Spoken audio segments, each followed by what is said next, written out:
Welcome to the Secret Doctrine webinar. Today we are going to see the central shloka about how humanity developed or awakened the mind. And this involved the collaboration of certain celestial beings. Some of them are or belong to what we call our own order of celestial beings. Those are what we call in Theosophy our higher ego, which is actually what we really are. We are, as we said, this order of celestial beings. And then some others are from the fifth order, which came to help in the process.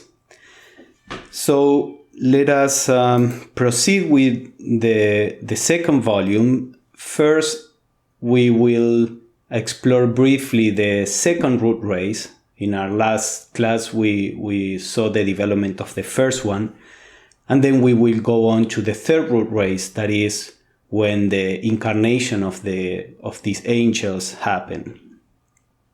So the shloka says the breath, and Blavatsky adds the human monad, needed a form. The fathers gave it. The breath needed a gross body. The earth molded it. The breath needed the spirit of life. The solar laws, or spirits, breathed it into its form. The breath needed a mirror of its body. And Blavatsky adds the astral shadow. We gave it our own, said the Dhyanis. The breath needed a vehicle of desires, Kamarupa. It has it, said the drainer of the waters. And Blavatsky adds Suchi, the fire of passion and animal instinct.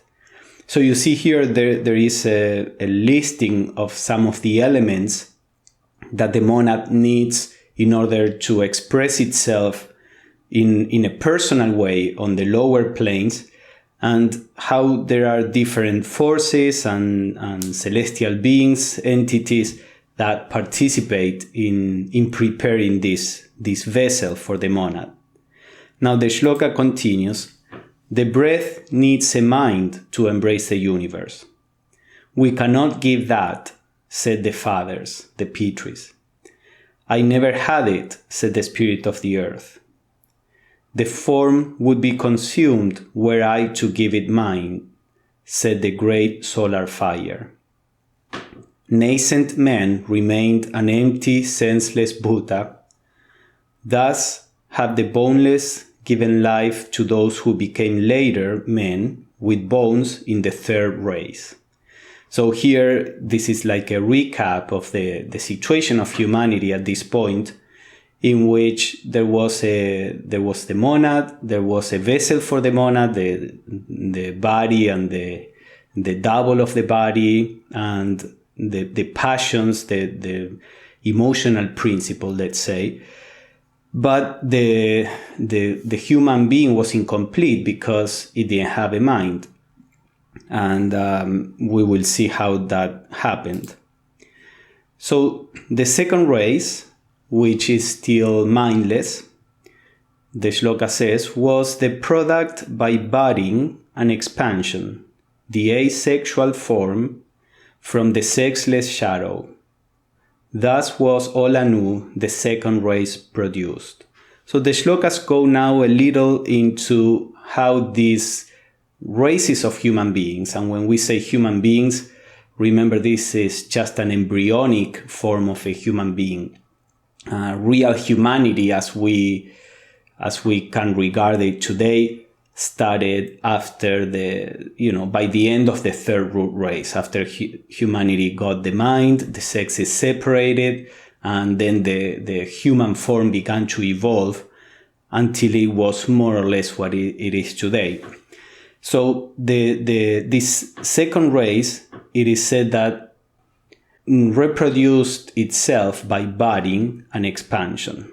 So Blavatsky explains, the astral form clothing the monad of the first root race was surrounded, as it still is, by its egg-shaped sphere of aura. So remember that these races didn't have a physical body yet, So they were basically like an aura, which is spheroidal. When the season of reproduction arrives, the sub-astral, meaning a part of this astral aura, extrudes a miniature of itself from the egg of surrounding aura. This germ grows and feeds on the aura till it becomes fully developed, when it gradually separates from its parent, carrying with it its own sphere of aura, just as we see living cells reproducing their like. So the picture there is from a microscope, and it's the reproduction of yeast. The yeast reproduces itself by budding, just like Blavatsky describes that the second race did. So we can see in nature that there are still some organisms that have this form of reproduction. Of course, the yeast also has a sexual cycle. It can alternate between the two. So basically, new bodies or new vehicles of consciousness for the monads would be produced in this way. And then that little sphere would expand and become the size that were all of them at the moment. The shloka says, then the second root race evolved the sweat-born, the third race. The sweat grew, its drops grew, and the drops became hard and round, the egg of the future race, the man swan, Hamsa, which is a Sanskrit word, of the later third. First male-female, then man and woman. So now it goes into the transition between the second and the third root race. And the commentary says, first come the self-existent on this earth. They are the spiritual lives projected by the absolute will and law at the dawn of every rebirth of the worlds. These lives are the divine Shista, the seed Manus or the Prajapati, and the Pitris. So these self-existent are the Pitris, which are the seed for the new humanity. So at the beginning of the activity in a new world, the first entities that appear in relation to the development of humanity are these Pitris. And they are said to be self-existent because they are not the product of this plane. From this proceed the first race, the self-born, which are the astral shadows of their progenitors. So we saw that in our last class. From the Pitris are emanated the vehicles for the first root race, which are called the self-born. And then from the first race emanated the second, called the sweat-born and the boneless. This is the second root race endowed by the preservers, Rakshasas. These are a kind of celestial beings too. And the incarnating gods, Asuras and the Kumaras, with the first primitive and weak spark, the germ of intelligence. So first, we see here that the second root race is called the sweat-born, which just saw that the second root race develops by budding, and then the third root race develops by sweat, and we will see what that means. But there is a transition. The earlier part of the second root race develops by this form of budding, but as that root race goes through the different sub-races and becomes more and more dense or closer to the physical, then that budding begins to look different, and the later part of the second root race and the earlier part of the third root race they develop by what is called by sweat, and we will see, as I said, what that means. Now you see here that the Asuras and the Kumaras, which they are references to the fifth and the fourth orders of beings, the ones that are involved in providing the forms with the mind, it says that they give this this later second root race, the first primitive and weak spark, the germ of intelligence.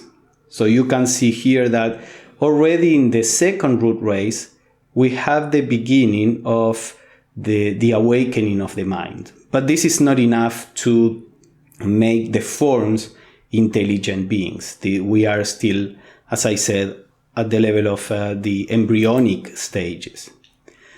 And from this, in turn, proceeds the third root race, the twofold, the androgynes or hermaphrodites, and the bisexual race.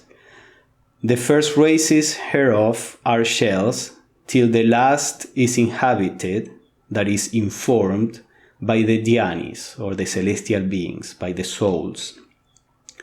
So let's see a little of this. Blavatsky explains the third race is separated into three distinct divisions, consisting of men differently procreated. The early sub-races of the third humanity procreated their species by a kind of exudation of moisture or vital fluid, the drops of which coalescing formed an oviform ball, or shall we say egg, but the mode of procreation by later races changed. So there was a kind of exudation, as Blavatsky says, of drops of vitality, which separating themselves from the aura of the third root race, became more or less solid, like an egg, and then that began to develop into that early human being. So these are the races that are called sweat-born. And then she says the little ones of the earlier races were entirely sexless, shapeless even for all one knows, but those of the later races were born androgynous. So we saw in the previous class this progression from, sexless to having both sexes in one and then separating in two sexes. And Blavatsky says it is in the third race that the separation of sexes occurred.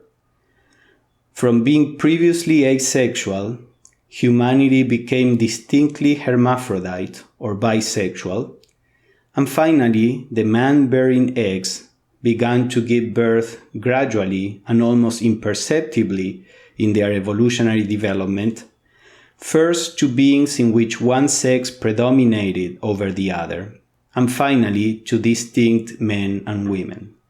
So you see that according to this separation of sexes was something that happened gradually over, Blavatsky says in some other quote, over millions of years.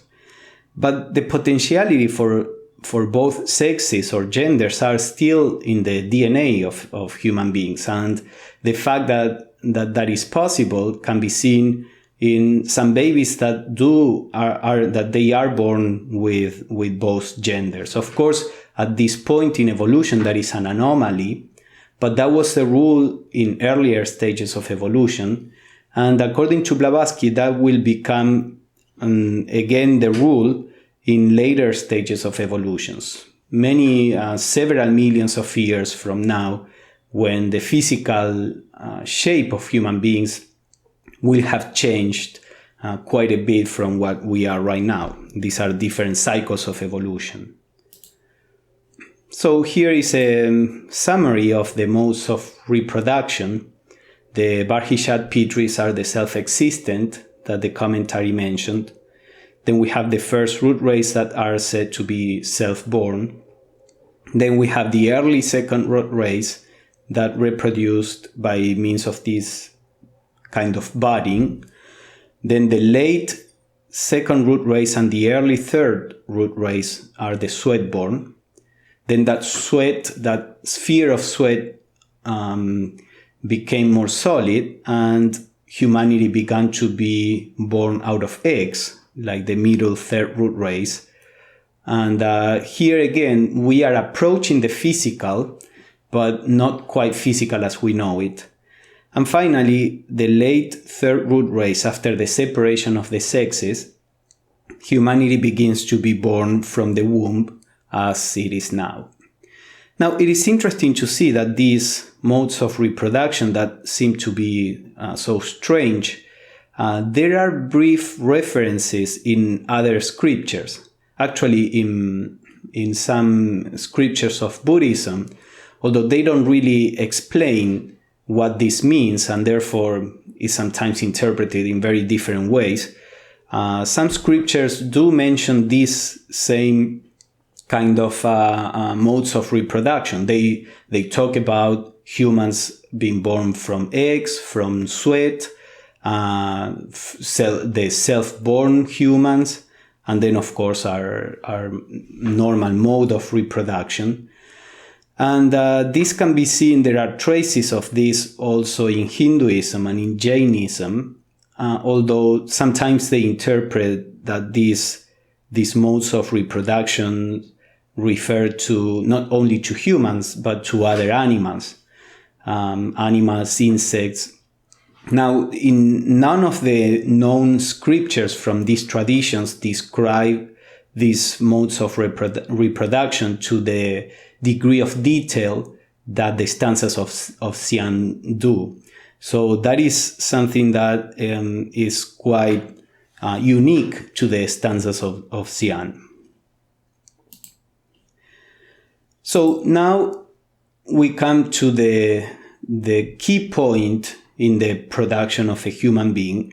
This is in the stanza 7 in the second volume, from the semi-divine to the first human races, because the first and the second and the early third root race are said to be divine in the sense that they were not quite physical, human, they were not entangled in emotions or in a concrete mind, so they were still regarded as semi-divine.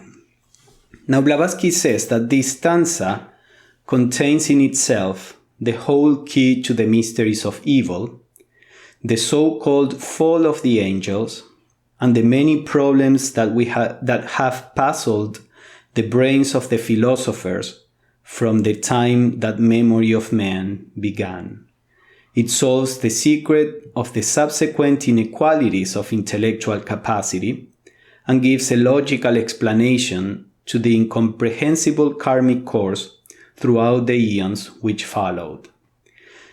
So this addresses the question of human differences.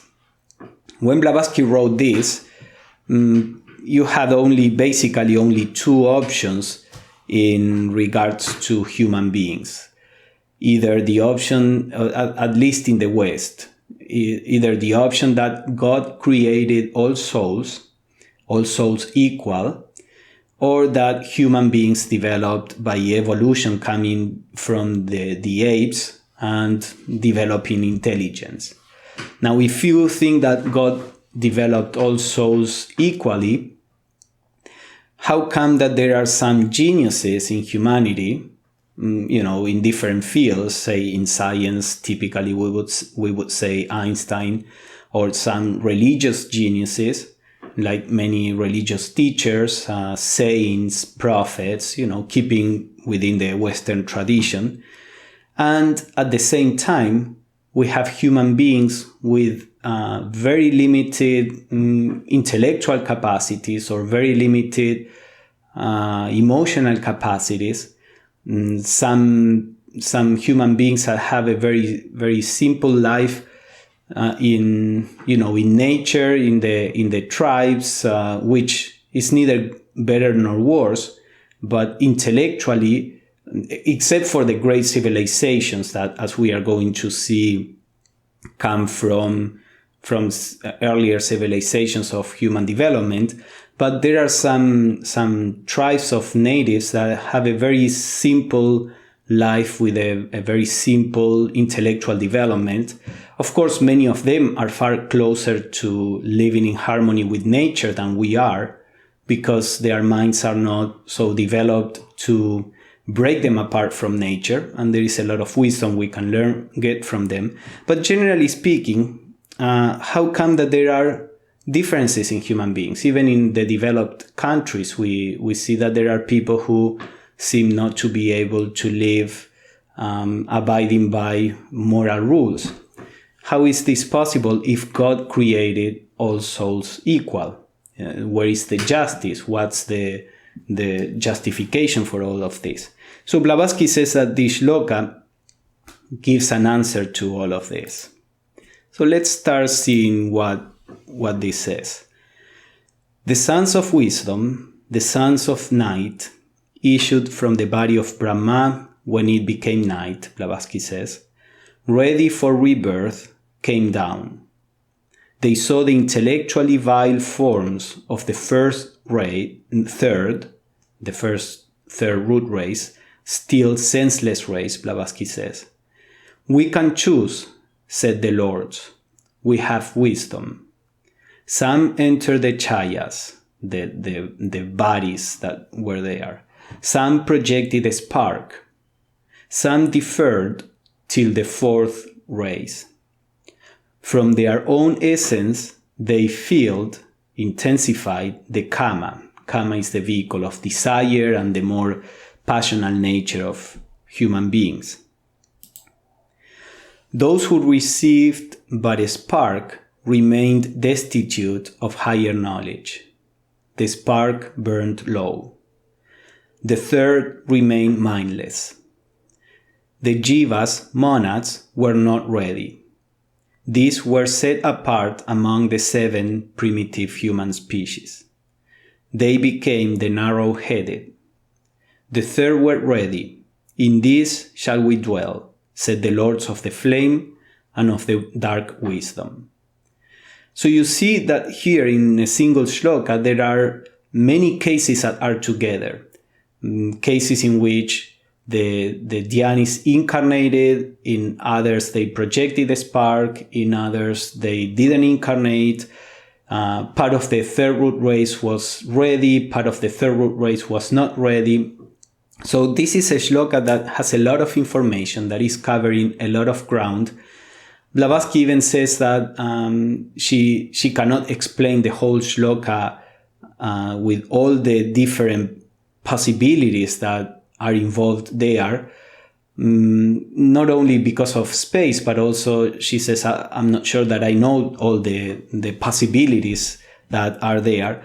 So in her comments, she makes some comments on the main features of the different circumstances with different groups of humanity, which is good enough for us to have a general idea of what was going on at the time. But we have to keep in mind the complexity of this. If we think again, well, it is easy. God created all souls equal. They all incarnate. God creates a body for each soul and they incarnate there. Then that is quite simple. But the picture that the esoteric philosophy proposes is far, far more complex. And as we normally see, even in biology, evolution is very complex. So it's not surprising that the evolution on the spiritual planes also would be as complex as that, or even more.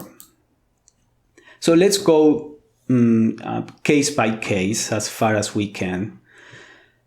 First, the sons of wisdom, the sons of night, ready for rebirth, came down. And Blavatsky says they are egos. Remember I explained the word ego in Greek means I-ness. So in Theosophy, many times to that essence of I-ness that incarnates in human beings, in Theosophy is called the higher ego, or the ego with a capital E. That essence of I-ness comes from what we can call the soul. So these egos are the souls of humanity, which, as we said, are celestial entities. So they are egos or manas, since they are called Manasaputra. Manasaputra, all these celestial beings that are involved with the evolution of the mind, or the production of a mind into the forms, are called Manasaputra. Putra means child, and Manasa comes from Manas, mind. So she says they are called Manasaputra, born of Mahat or Brahma. Mahat also is Mahat is the universal mind. So all these celestial beings are sons of the universal mind. So these egos had to pass through earthly human experiences to become all-wise and be able to start on the returning ascending cycle. So they are already celestial beings, but as we explained in our last class, to become all-wise, to become able to retain an awareness of their true nature on all planes of the universe, they need to incarnate. They need to have the experience of being surrounded by physical matter, that is by lower mental, by astral, and by physical matter, and retain their wisdom even in those conditions. So that is part of what Blavatsky says means by becoming all-wise.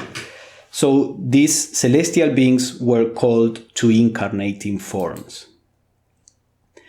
Now Blavatsky says it is only in the actual midway round, this is in the fourth round, the fourth evolutionary round out of 7, which is the round in which we are right now. So it is only in the actual midway round that man develops in himself entirely the fourth principle as a fifth vehicle for the fifth. So the fourth principle is this passional nature, kama, and kama needs to be in a certain degree of maturity to be the vehicle of what in Theosophy we call the lower mind. If this fourth principle is not mature to serve as a link between mind and body, then human beings would not be able to be self-aware. So the question is, why now? Why is it that in the fourth round, in the middle point of the fourth round, the celestial beings begin to incarnate, and not before or not after the fourth round?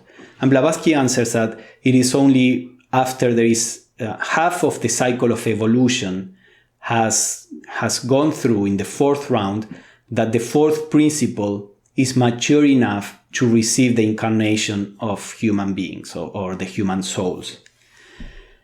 So she says, having passed through all the kingdoms of nature in the previous 3 rounds, the physical frame was ready to receive the divine pilgrim, the monad, at the first dawn of human life. And this happens at the midpoint of the third root race, that is, 18 million years ago, man was endowed with manas. So she says that this incarnation of the celestial beings, which brought the mind to the human forms, happened 18 million years ago.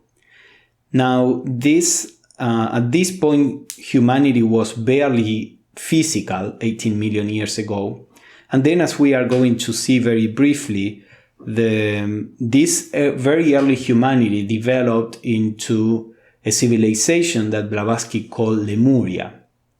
Now, the continent of Lemuria, according to the esoteric philosophy, is right now at the bottom of the ocean. So all the remains that we have in the continents that are available, they belong more to our own root race, that is the fifth root race. The remains that are millions of years old, they are not available to us at the moment because they are under the ocean. But according to Blavatsky, this point of incarnation came around 18 million years ago. So what we have here is that we have the spirit, the monad, and we have the physical body. So that was the case for the first and second root race. By physical body, I'm including the dense aspect, and then the double, and then the prana, which is the third principle that vitalizes the physical body. And then at this point also, we have a passional nature, the fourth principle, that is mature enough to receive the mind. So now the soul, which is the source of what we call the mind, the fifth principle, can incarnate in this lower nature that are the 4 lower principles. So this is the point at which we are right now in the shloka. Now, when they came down, all these celestial beings, and they came down means from their state of they are dwelling on the spiritual planes, they allegorically look down to the physical plane and look at the bodies, and they saw the intellectually vile forms of the first third root race, which was still senseless. And then they said, we can choose, said the lords, we have wisdom. So the first part of the third root race was quite undeveloped, but nature had done everything that it could to develop the best that it could, the best form that nature could for a human being. And now what was needed is to have the guidance of the soul to perfect the forms. So the forms were quite unsatisfactory, especially for entities that were spiritual entities on the spiritual planes. On the spiritual planes, they are beyond physical needs, hunger or thirst. They are beyond pain or sickness. They are beyond birth and death. So these celestial beings now had to come and incarnate and submit themselves to all these limitations in bodies that were still quite primitive and that could very poorly respond to their commands. So they said, we can choose, we have wisdom. And then Blavatsky says, when the sons of wisdom came to incarnate the first time, some of them incarnated fully, others projected into the forms only a spark, while some of the shadows were left over from being filled and perfected till the fourth race. Those races remained destitute of knowledge. So this is just the general survey of the main possibilities that were there. Now let's see first those who incarnated. They said the third were ready. The people in the third root race were, or the forms were ready.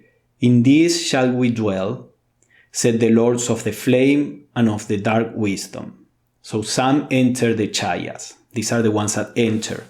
And Blavatsky explains a portion of the mankind of the third race, all those monads of men who had reached the highest point of merit and karma in the preceding Manvantara, owed their psychic and rational natures to divine beings hypostasizing into their fifth principles. This is from hypostasis, is the incarnation of the divine principle, let's say. So there is a group of monads that were already quite evolved. She says those who had reached the highest point of merit in a previous evolution. So they were quite evolved, but they still needed to finish the human experience. They had not been able to finish the human experience in a previous evolutionary cycle. So in this evolutionary cycle, they are almost done with this, and they incarnated into forms, and they incarnated into the best forms that had been produced. Because remember that there are 7 classes of human beings that were produced by these 7 classes of Petris. Now, each one of these classes of Petris, they themselves have different degrees of evolution. Those Petris that were more evolved, they were able to generate better forms than the Petris that were less evolved. So in humanity, there were different forms available, even in the third root race. Some of them were more suitable for the expression of the spiritual, and some of them were less. Naturally, the monads that were more suitable, or the monads that were more evolved, incarnated in the bodies that were more suitable. So each group of monad incarnated in bodies that were more or less in tune with their evolution. Now she says that these sons of wisdom, she explains a little what I just said, or the spiritual dhyanis, had become intellectual, had acquired already or awakened the mind through their contact with matter, because they had already reached, during previous cycles of incarnation, that degree of intellect which enabled them to become independent and self-conscious entities on this plane of matter. So these celestial beings had already acquired, as I said, the ability to be self-conscious entities on the physical plane. Many of the monads that are going to incarnate at this point in the third root race, they had not acquired that. The first races of humanity were hardly self-conscious. But now we are all self-conscious after having gone through 2.5 more cycles of evolution. So these Dhyanis that incarnated completely or entered the bodies, they had already in previous cycles of evolution attained the ability to retain self-consciousness even on the physical plane. And Blavatsky says they were reborn in this particular cycle only by reason of karmic effects. They entered those who were ready, the best part of the third root race, and eventually became the arhats or sages alluded to above. So this portion of the third root race that was ready to receive the full incarnation of a celestial being, of the soul, let's say, after a few incarnations, they became masters of wisdom. They became arhats, as the stanza says there. And they became the sages, part of the sages that guided the other monads who were experiencing humanity for the first time. Now, other divine or celestial beings only projected a spark. From their own essence, they filled, intensified the kama, the vehicle of desire. So you see that when the soul projects a spark into the body, kama is sometimes called in the Theosophical literature the animal soul.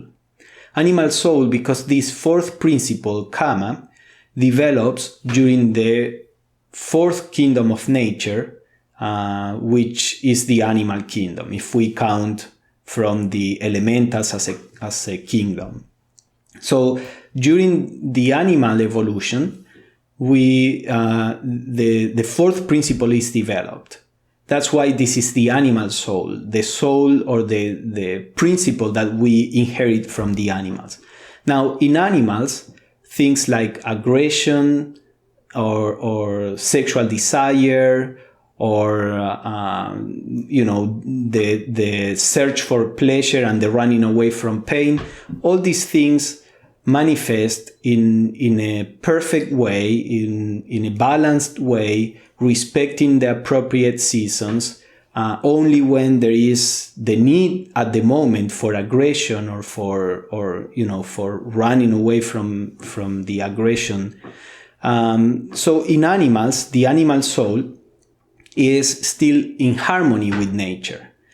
Now, when a human soul incarnates in these forms, which they had the fourth principle, this animal soul, they are waiting for the soul, that intensifies the passional nature. So now in human beings, that which was perfectly fine in animals, like this tendency to be aggressive when there is the need for that, now in human beings, because we have a mind and memory and we can plan, aggression stops being the natural response to a situation, but now it becomes something like the desire for domination and the thirst for revenge. And you see the intellectual elements at the beginning of evolution amplify or intensify the kamic nature. So now in humanity, the animal nature is overexpressed, expressed in ways that is not healthy, and that is a problem with our current humanity. Now Blavatsky says those who received but a spark remain destitute of higher knowledge. The spark burned low. And she says those who were half ready, those who were ready the divine or celestial beings incarnated fully in them, and then they became, in a few generations, the arhats. But those forms that were of less quality, that were half ready, but were appropriate for the degree of evolution of these kind of monads. So those who were half ready, who received but a spark, constitute the average humanity, which has to acquire its intellectuality during the present evolutionary cycle, during the present manvantaric evolution, after which they will be ready in the next for the full reception of the sons of wisdom. So in the average humanity, the soul cannot fully express through the form.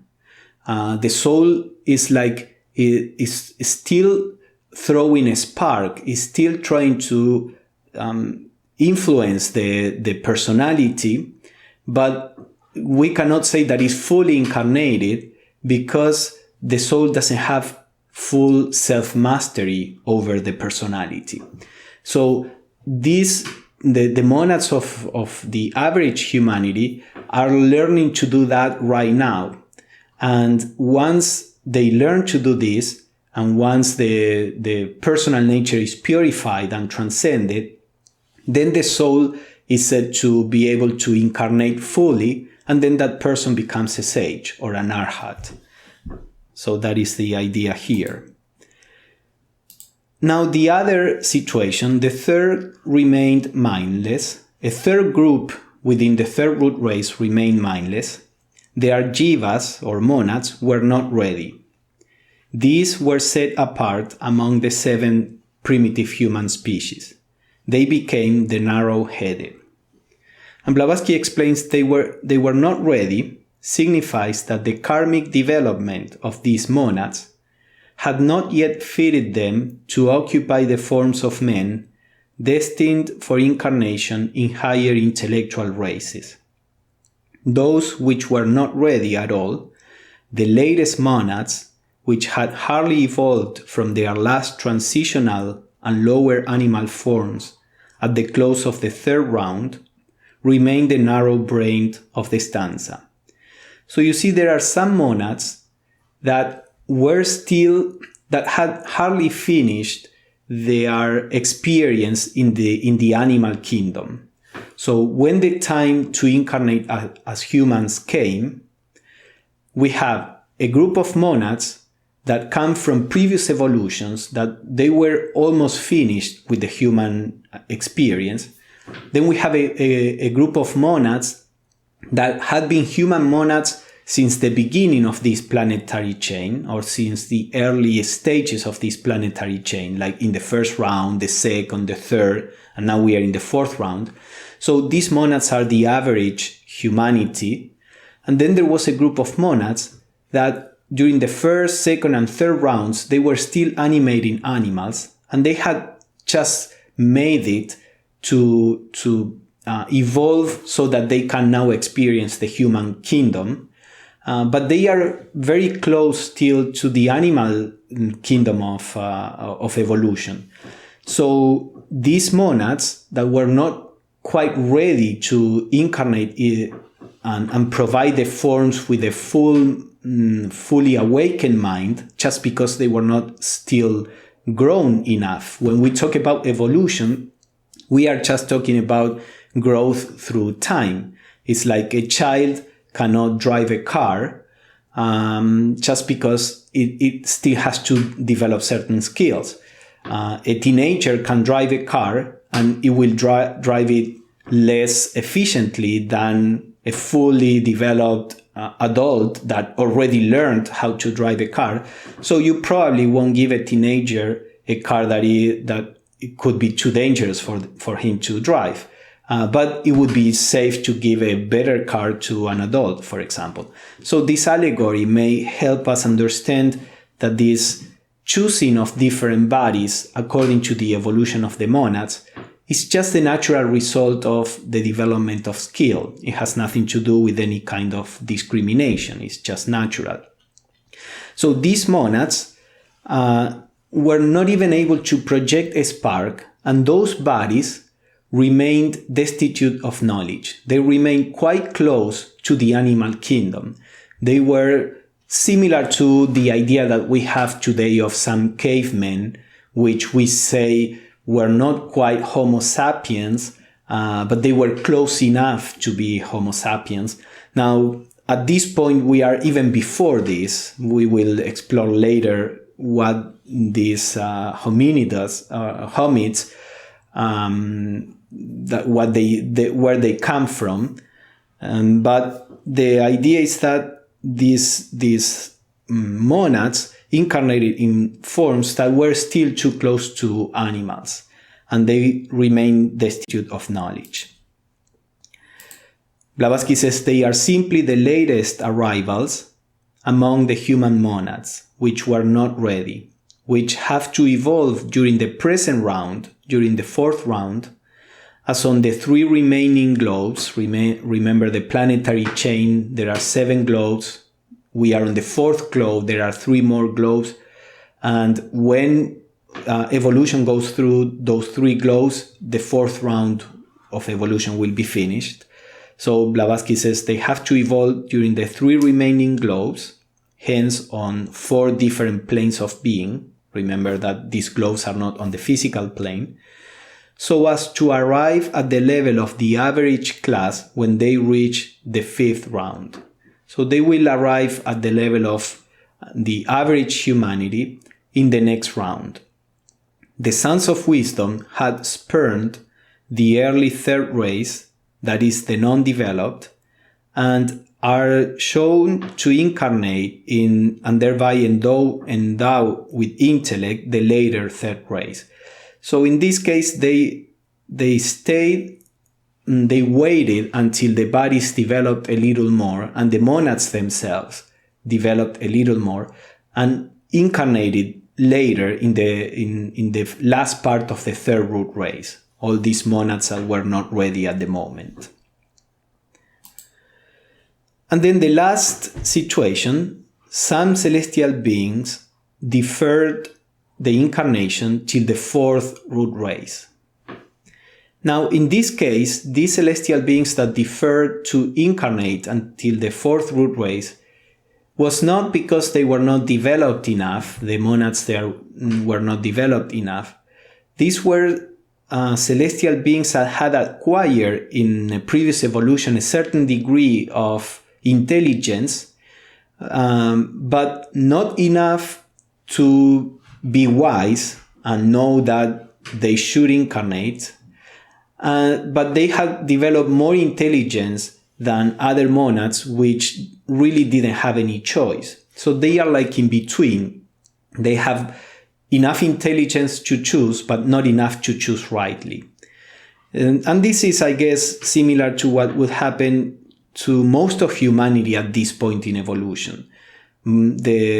If the souls as they are at this point in evolution were given the chance to incarnate in very primitive bodies, probably most souls would try to avoid that. So this group of celestial beings said, we will wait until the bodies get more developed. The bodies are not ready, they are ugly, we don't want to leave the spiritual planes yet. Now Blavatsky says, those on the other hand, who jealous of their intellectual freedom on the spiritual plane, unfettered as it then was by the bonds of matter, said, we can choose, we have wisdom, and incarnated far later into the 4th root race. These had their first karmic punishment prepared for them. So we saw this in previous classes, how this was a mistake out of pride, and that produced a negative karmic cause. Blavatsky says that these Sons of Wisdom who had deferred till their incarnation till the 4th race, which was already tainted physiologically with sin and impurity, they produced a terrible cause, the karmic result of which weighs on them to this day.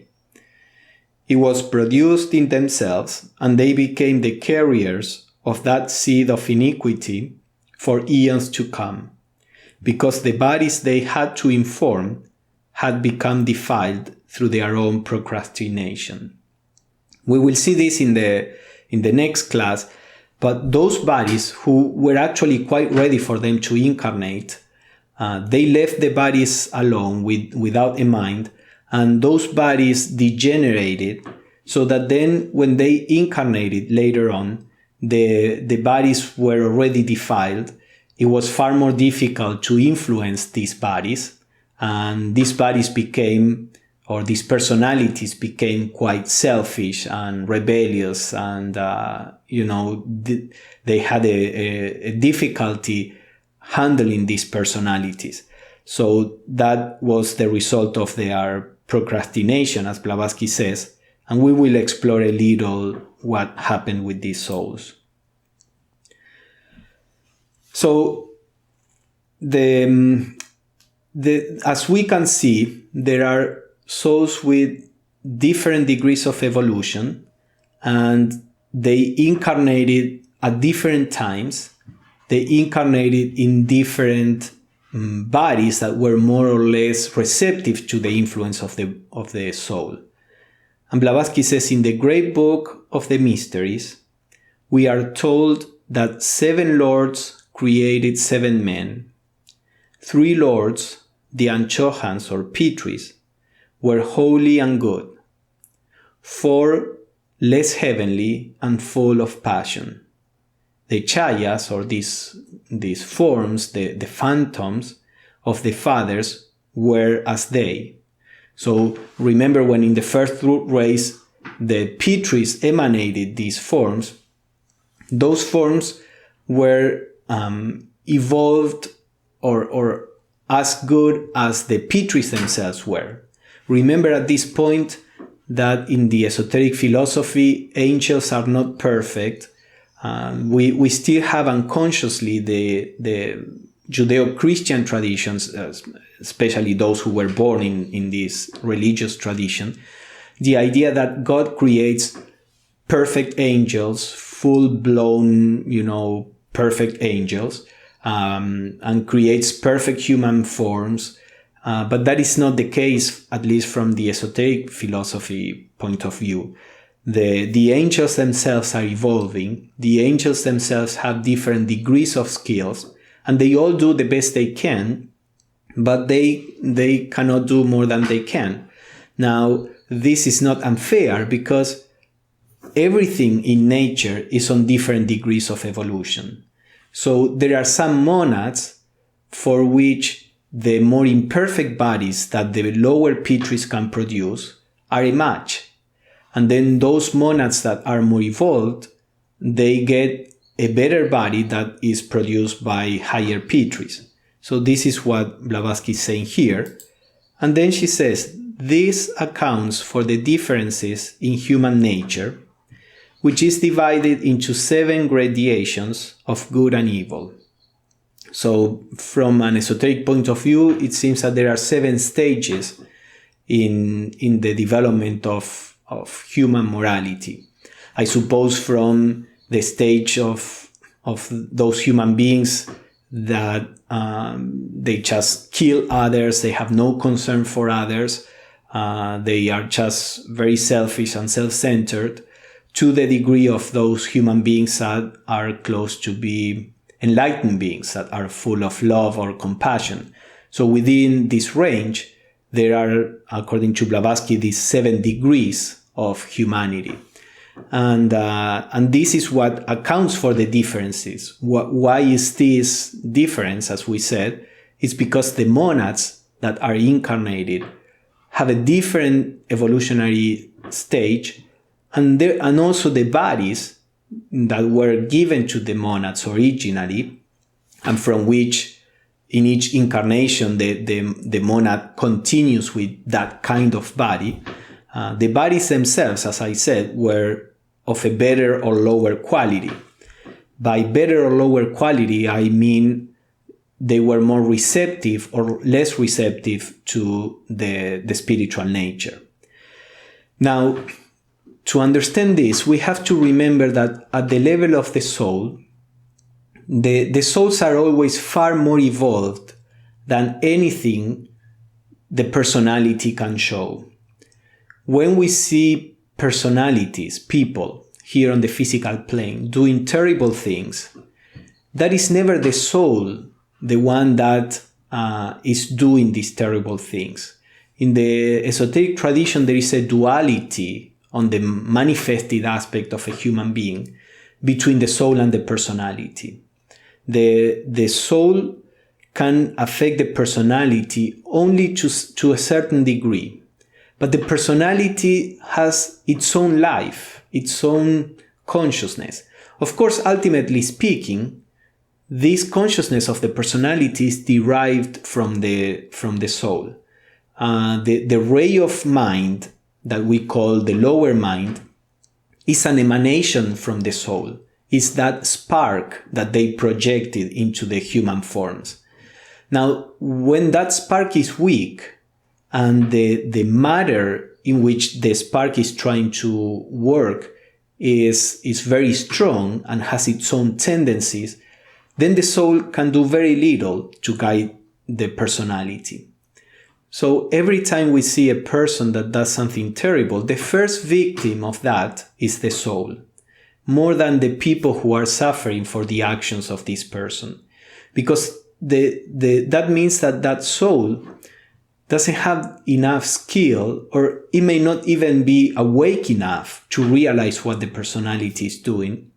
And therefore, the soul is chained to future incarnations that will be difficult, that will be incarnations in the midst of suffering. On the other hand, people who are receiving the bad actions of somebody, for example, they are burning past karma, and that suffering is freeing the soul from future suffering in future incarnations. And the idea is that with each new incarnation, as the soul grows and develops ability, the soul can generate better and better personalities that are more and more receptive to the nature of the soul. So this is what Blavatsky explains. There were seven tabernacles ready to be inhabited by monads under 7 different karmic conditions. According to the karmic conditions that these groups of monads brought, they incarnated in the fit vessels that they needed. The commentaries explain on this basis the easy spread of evil as soon as the human forms had become real men. Because as we are going to see very briefly, in this series we are not going to go into the later evolution of human civilizations. The subject for this series is the birth of humanity. So we will stop with the third root race.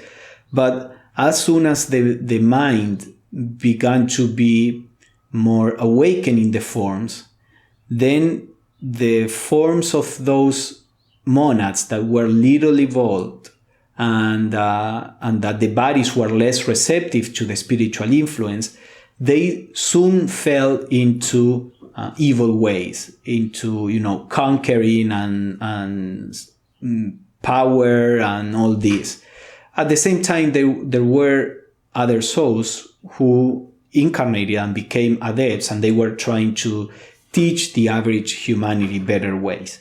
But this is why what we call evil was there present from the very beginning in humanity, not because there was a single action like eating the fruit of the tree of the knowledge of good and evil, not because there was a single action that introduced sin in humanity, but because it is the inescapable consequence of a state in which there is not enough wisdom. And this is unavoidable. Evolution is about gaining more wisdom. So before we gain all the wisdom, we will act foolishly. But by acting foolishly is that we develop more wisdom. By acting foolishly and receiving the consequences of that, we will develop more wisdom. So from the esoteric point of view, evil is part of evolution. It's not something we want to promote, but we always want to promote good, but we go into good through the experience of mistaken actions that we call evil.